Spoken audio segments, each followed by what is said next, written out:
कार्यक्रम के पुण्यार्जक हैं सौभाग्य कोहिनूर श्रीमान संजय जैन, श्रीमती ममता जैन परिवार, ग्रेटर कैलाश दिल्ली। सौभाग्य भक्त श्रीमान विजेंद्र जैन, श्रीमती निर्मल जैन परिवार, गुरुग्राम। सौभाग्य भक्त श्री मनीष गोधा, श्रीमती सपना गोधा, गोधा एस्टेट परिवार, इंदौर। सौभाग्य भक्त श्रीमती कुंती देवी जैन, श्री राजीव जैन, श्रीमती मीनाक्षी जैन, कावेरी जैन, उदय जैन, सिविल लाइंस परिवार, दिल्ली। सौभाग्य भक्त Shri Amit Jain, CA, Shrimati Anshul Jain, Anshika Jain, Anuttar Jain, green park परिवार, दिल्ली।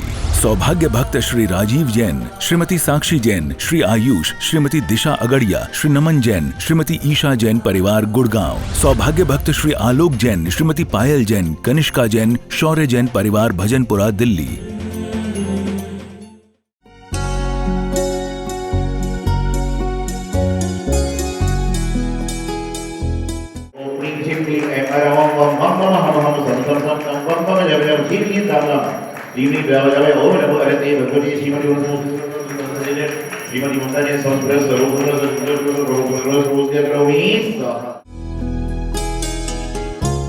ओम नमः शिवेभ्यः, ओम नमः शिवेभ्यः, ओम नमः शिवेभ्यः। श्रीमीतरागाय नमः।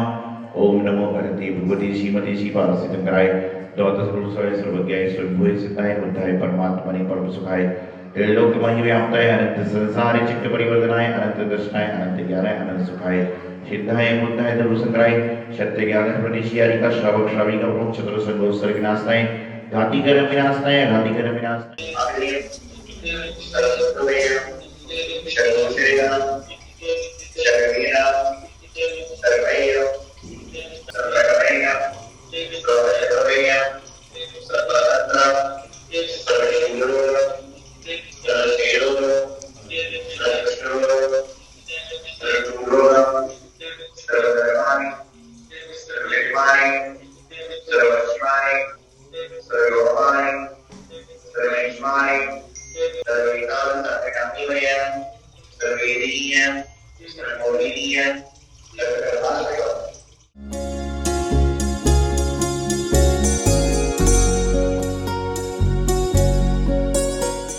से बड़े होते हैं, गुरु शान से बड़े होते हैं। सच पूछो तो गुरु भगवान से बड़े होते हैं। मैंने महावीर भगवान को नहीं देखा, मुझे कोई गम नहीं, क्योंकि मेरे गुरु सौभाग्य सागर मेरे महावीर भगवान से कम नहीं। गुरु के चरणों में रहकर मैं अपना कल्याण करने के लिए आई हूँ और मैं ज़्यादा से ज़्यादा मैं गुरु की भक्ति, प्रभु की भक्ति में लगने का उद्यम करती रहती हूँ। तो कहते हैं गुरु के लिए, गुरु के गुण गाऊं, गुरु भक्ति में रम जाऊं मैं, गुरु के चरणों को छूकर छूट जाते हैं सारे गम। गुरु वात्सल से मिलता है जिसे वह धन्य होता है। गुरु की भक्ति में भक्तों बड़ा ही पुण्य होता है। निभाऊंगी शिष्या का व्रत, प्राण जाए ना जब तक थम।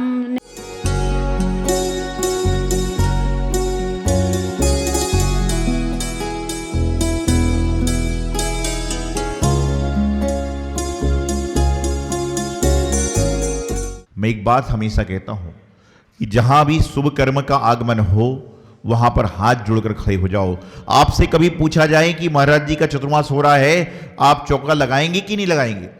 आप नहीं भी लगा सकते हो तो आप कहिए भगवान जी का, महाराज जी का आशीर्वाद होगा तो जरूर लगाने का प्रयास करेंगे, इससे आपका शुभ कर्म हो गया। और आप सीधा कहते हो जी मैं तो नहीं लगाऊंगा। आप चौमासा करा रहे तो अपनी मर्जी से करना, और हो सकता है कि आपके बेटे बहू पोते पोती महाराज जी से जुड़ जाएं तो आपके यहां 4 बार चौका लग जाए, पुण्य मिलेगा। लेकिन आपने क्या किया कि अशुभ कर्म का बंध पहले ही कर लिया। भगवान जी का अभिषेक हो रहा है, कोई व्यक्ति का अभिषेक करने चलोगे क्या? नहीं मेरे पास टाइम नहीं, ऐसा मत बोलो। बोले भैया मेरा पुण्य होगा, मेरा भाग्य होगा, मेरा सौभाग्य होगा तो मैं जरूर पहुंच जाऊंगा, ये आपके शुभ कर्म का बंध है। और आपने कहते नहीं मुझसे क्यों कहते हो, मैं ही रोज करूंगा क्या? उनने बोला चलो शुक्रवार को चलना, शुक्रवार की छुट्टी होती है। तो इंसान कहता है शुक्रवार को छुट्टी के दिन तो सोने मिलता है, उसी दिन अभिषेक की बात कर रहे हो। ऐसा मत कहिए, ऐसा सोचना भी हमारे कर्म का बंध करने वाला होता है। और कर्म भगवान पारसनाथ के साथ, कर्म मेरे साथ, कर्म आपके साथ प्रतिपल चल रहे हैं। मैं कहता हूं कर्म आए कोई बात नहीं है, लेकिन कर्म आने के बाद कर्म सरलता से कट जाए ये बहुत बड़ी बात है। कर्मों का आना कोई बड़ी बात नहीं है, लेकिन कर्मों का कट जाना ये बहुत बड़ी बात है। और पारसनाथ भगवान के आशीर्वाद से मेरे आपके सारे कर्म शीघ्र कटें, मैं तो यही मंगल भावना रखता हूं और सारी की सारी बात को करता हूं। लेकिन वर्तमान में इंसान कर्मों को जब बांधता है तो हंस हंस कर बांधता है, और जब काटने की बात आती है तो रो रो कर काटता है। ध्यान रखना, जो इंसान पेड़ पर बैठकर जिस टहनी पर बैठा हुआ है उस टहनी को कुल्हाड़ी से काटे तो उसको लोग क्या कहेंगे? क्या कहेंगे? मूर्ख कहेंगे। कोई इंसान नदी में नहाने जा रहा है तो कीचड़ का गड्ढा पड़ा तो उसमें उसने एक दो डुबकी और लगा ली। लोगों ने क्यों लगाई? लोगों ने पूछा क्यों लगाई? बोले इसलिए लगा रहा हूं कि जाकर नहाना तो है। अर्थात नहाना है तो आप कीचड़ में डुबकी लगा रहे हो तो उस इंसान को आप क्या कहोगे? क्या कहोगे? पागल समझोगे। तो इस तरह से आप कर्म को क्यों बांध रहे हो? लोग कहते हैं कर्म काटने ही पड़ेंगे तो एक बार और कर्म काट लें। एक बार एक व्यक्ति आया, मैंने कहा तुम रात को भोजन क्यों करते हो? बोले महाराज जी इसलिए करता हूं कि मैं आजीवन रात्रि भोजन नहीं छोड़ पा रहा हूं। तो मैंने कहा हफ्ते में एक बार छोड़ लो। तो ये बोले महाराज जी मैंने सुना है कि आजीवन छोड़ूंगा तो उसका फल मिलेगा, इसलिए मैं रोज खाता हूं। तो मैंने मनी मन सोचा कि भाई तेरी स्थिति तो ये हो गई कि एक फांसी की सजा भी उम्र कैद है तो एक मर्डर की सजा भी उम्र कैद है, तो बोले 4-5 मर्डर और कर देता हूं। बोले जेल तो जानी है। क्या है? ध्यान रखना, एक गलत काम होगा तो सरकार छूट दे देगी, 2 गलत काम होगी तो छूट देगी, लेकिन बार बार गलत कार्य कर रहा है तो सरकार आपको छूट नहीं देगी। उसी प्रकार से एक दिन का त्याग करोगे, धीरे धीरे आपकी भावनाएं बढ़ जाएंगी। कर्म विचित्र है और कर्मों की ऐसी मार है, कर्मों की ऐसी मार है कि जो इसको पड़ती है तो ना उसका निशान पड़ता है ना वह कर्मों की मार पड़ती है, लेकिन पूरे बदन में दर्द हो जाता है। ऐसे कर्मों की मार हुआ करती है और इस कर्मों की मार से हम सभी बचने का प्रयास कर रहे हैं। तो क्या करें? कर्म कैसे कटें? जो बंधे हुए कर्म है वो कैसे कटें? यदि कोई व्यक्ति रोगी है तो मैं उससे कहता हूं कि आप अपनी ओर से लोगों को औषधि बांटना प्रारंभ करो, आपके जीवन के रोग समाप्त हो जाएंगे। कोई निर्धन है, द्रव्य नहीं है, तो जो धनी व्यक्ति हैं उनके बारे में गलत मत सोचो, उनकी प्रशंसा करो। और आपके पास में यदि एक रोटी खाने को है तो उसमें से एक छोटा सा टुकड़ा चींटी आदि को खिला दो, आपके घर में कहीं ना कभी धन की प्राप्ति होने लग जाएगी। निर्धनता से आप धन की ओर बढ़ जाओगे। आज हम क्या करते हैं? हम जब कार्य करते हैं तो ये सोचते हैं कि मंदिर का डिपार्टमेंट तो उस ताऊ का है, दुकान का डिपार्टमेंट उस ताऊ का है, शादी में जाने का काम उस बहन का है, चौका लगाने का काम उसका है, तो भोजन करने का डिपार्टमेंट किसका है? आपने व्यवस्था बांट ली कि मंदिर वही जाएगा, पूजा वो करेगी, आहार ये देगी, ये करे। भाई ये मत कहिए, आप ये कहा करिए कि जब भी हमें समय मिलेगा हम भी इस काम को जरूर करेंगे, चाहे बिल्कुल मत करो, उससे आपके शुभ कर्म का आगमन हो जाएगा। अब विचार करिए, अच्छे भाव और बुरे भाव कैसे बनते हैं? आपको किसी व्यक्ति ने भोजन के लिए बुलाया और भोजन में 50-60 प्रकार की मिठाई, 50-60 प्रकार के नमकीन, 50-60 मतलब 200-300-400 प्रकार का खाना था, और आपसे पूछा कैसा भोजन बना, तो आप क्या बोलोगे? क्या बोलोगे? कई लोग तो बोलते हैं कि ऐसा भोजन तो मैंने बहुत अरसों बाद किया। फिर वो धीरे से कहता है ऐसा भोजन कभी आपके पिताजी ने भी आपको नहीं कराया होगा। फिर आप क्या बोलोगे? आपने उस समय जो किया खाया होगा वह भी उल्टी के माध्यम से निकलने को हो जाएगा। तो उसी प्रकार से आप भोजन में चाहे रूखी रोटी खिलाओ, लेकिन आप उसको बोलना भाई आप हमारे यहां पधारे, आपने हमारा भोजन ग्रहण किया, आपने हमें सेवा का अवसर दिया। ये आपको बोलने से उस व्यक्ति की आपको भावनाएं मिलेंगी, उस व्यक्ति की आपको सद्भावनाएं मिलेंगी और आपके जीवन का अहर्निश कल्याण होगा। आज आप सभी लोग यहां पर आते हैं, अपने कर्मों से छुटकारा पाने के लिए आते हैं, लेकिन मंदिर में बैठे बैठे कैसे कर्म करते हैं? अरे वह व्यक्ति मंदिर में आता है तो महाराज जी रोज उससे अभिषेक करवाते हैं, रोज उसको आहार देने के लिए कहते हैं। यही तो आपने कर्म बांध लिया। अरे आप भी अभिषेक करो ना, आप भी आहार दो ना, कौन रोकता है। एक बार कुछ दिनों पहले ये कचने जी का बताऊं, एक महिला आहार देने आई और साथ के लोग आहार दे रहे थे। स्वाभाविक रूप से जो 4-6 महीने से लगा है उसको संघ के साधु क्रिया पता चल जाती है, किसका क्या त्याग है, किसका क्या भोजन है। तो आहार देने के लिए आई तो अपनी बात बता रही थी, तो साथ के एक व्यक्ति ने कहा कि बहन जी ऐसा नहीं, ऐसा देना है। बोली मैं बहुत सालों से आहार देती हूं। साथ में एक महिला थी, उसने कहा कि महाराज जी इसने आहार में पीएचडी भी कर रखी होगी तो कोई बड़ी बात नहीं है, इतना आहार दे चुकी है। मैंने आहार के बाद उनसे कहा इसने पीएचडी नहीं, महा पीएचडी कर रखी होगी, लेकिन एक बात ध्यान रखिए, इसने जिस विषय में पीएचडी करी रखी होगी उसकी वह निपुण होगी, दूसरे विषय की पीएचडी की निपुण नहीं होगी। तो इसने जिस संत को आहार दिया है उसके आहारचर्या की जानकारी उसको होगी, लेकिन इस संत में पहली बार आहार देना है तो क्या जानकारी होगी।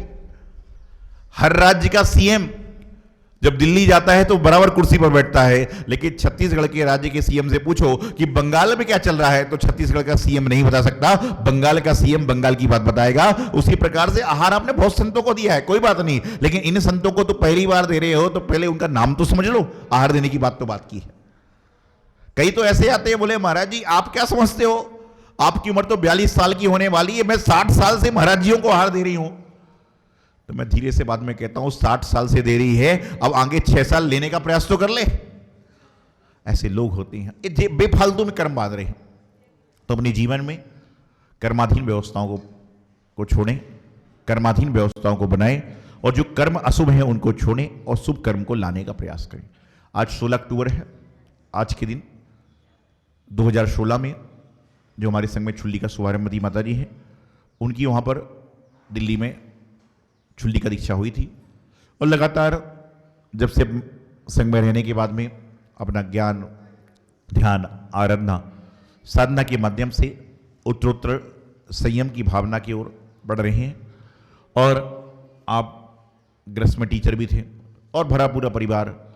आपको बताऊं, एक बहुत बड़ी बात है कि जब व्यक्ति संत बनता है तो सबसे पहले संत बनने के बाद उसके परिवार, उसका पुत्र पुत्री, पति आदि नमस्कार करते हैं। कई बार मुझसे बच्चे पूछते हैं कि महाराज जी आपके पिताजी आपके पैर छूते आपको कैसा लगता है। मैं कहता हूं मैं सोचता ही नहीं हूं कि मेरे पिताजी पैर छू रहे हैं, मैं तो सोचता हूं जैसे आपके पिताजी पैर छू रहे हैं वैसे मेरे पिताजी छू रहे हैं, मुझे क्या लगेगा। तो जो संत बन जाता है उनको इन सब से मतलब ही नहीं कि कोई है। और एक बात ध्यान रखना, संत बनने के बाद यदि मैं कहता हूं कि मेरे गृहस्थ जीवन के परिवार वाले आ रहे हैं तो कहीं ना कहीं ठीक है, लेकिन यदि मैं कहूं मेरे पिताजी आ गए तो बिल्कुल गलत है, क्योंकि संत बन का कोई पिताजी नहीं होता। संत के पिताजी तो गुरु होते हैं और भगवान होते हैं। यदि मान लो संत बनने के बाद आप कहते हो कि यहां निकल कहो मम्मी जी, कहीं ना कहीं माता पिता मुनि को भी दोष लग जाता है। क्यों? क्योंकि वो संयम के मार्ग पर चढ़ चुकी हैं। आप ये मत निकालिए, आप तो ये भावना भैया कि मेरे जीवन का पुण्य कि मेरे परिवार से कोई संत बना।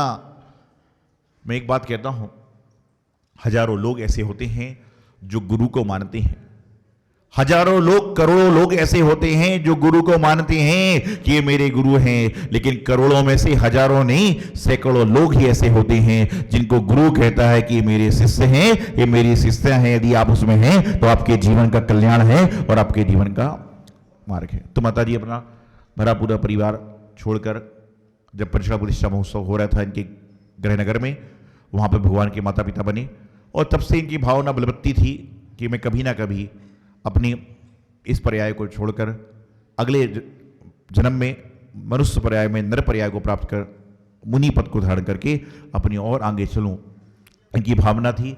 और भावना अनुसार संघ में आए रहे, प्रतिमा को धारण किया, व्रत को धारण किया और भारत देश की राजधानी दिल्ली में कमला जी से, पुष्पा जी से, वर्धिनी से और छुल्ली का शुभारंभमती बनी हुई। और अपने जीवन में धर्म का शुभारंभ तो पहले कर चुकी थी, लेकिन संयम का शुभारंभ इन्होंने 16 अक्टूबर 2016 में किया। शरद पूर्णिमा का पावन दिन था और जब से लेकर लगातार अपने ज्ञान, ध्यान, साधना, आराधना के माध्यम से अपने पूर्व जन्म के कर्म काटकर अपने शुभ कर्मों का बंद करके अपनी आगे की यात्रा कर रही हैं। और इनके मन की भावना काफ़ी समय से, आज से नहीं है, कई सालों से है कि महाराज जी दीक्षा के समय से इनकी भावना थी कि मुझे जो है चुल्लिका नहीं आदि का दीक्षा दी जाए। चूँकि संघ का विहार वगैरह होता है, सारी व्यवस्थाएं होती हैं और अभी लगातार केस लॉन्च भी आदि कर रहे हैं, सारी क्रियाएं संपन्न कर रही हैं। तो पारसनाथ भगवान के दरबार में गुरुदेव आचार्य सिद्धांत सागर जी महाराज से मैं तो ये प्रार्थना करता हूँ, इनके जो मनोभाव हैं कि चुल्लिका से आरिका बने, तो भगवान इनको सामर्थ्य दें, शक्ति दें कि आने वाले समय में ये चुल्लिका से अपने आरिका पद को प्राप्त करें और इनका जीवन स्वस्थतापूर्वक, निरोगतापूर्वक, धर्म ध्यान करते हुए यहाँ बीतता चले। यही हमारा इनके लिए बहुत बहुत मंगल आशीर्वाद कि आप आज चुल्लिका हैं। हो सकता है आने वाले समय में भगवान जी का, गुरु जी का आशीर्वाद ऐसा मिले कि अगले साल आपका चुल्लिका दीक्षा महोत्सव ना बने, सीधा आरिका दीक्षा महोत्सव बने। अब तो यही भावना रखते हैं और यही आशीर्वाद देते हैं कि सभी जीव अपना अपना कल्याण करें। आप निरंतर इसी तरह से धर्म आराधना करते रहें। और ये तो देखिए संत का जीवन है, संघ में सभी संत होते हैं, हर व्यक्ति अपनी अपनी रूप से आराधना करता है और सारा का सारा काम संपन्न करता है। तो धर्म आराधना इस तरह से करें, ज्ञान ध्यान साधना की वृद्धि हो, यही मंगल शुभ भावना। और आप सभी से यही कहूँगा कि आप संतों के दीक्षा दिवस को मनाते हैं, कभी दीक्षा दिवस मनाते मनाते ये भाव तो करें कि हे संत, मैं आज आपका दीक्षा दिवस मना रहा हूँ, मैं अपने जीवन में दीक्षा को ग्रहण कर पाऊंगा कि नहीं कर पाऊंगा पता नहीं, लेकिन कम से कम आपने दीक्षा धारण करी है तो मैं आपके जीवन को संयमित रूप में, व्यवस्थित रूप में मनाने में अपना सहयोग करूं। यही मंगल भावना बनाए, यही मंगल शुभ आशीर्वाद आचार्य गुरुदेव सिद्धांत सागर जी महाराज की।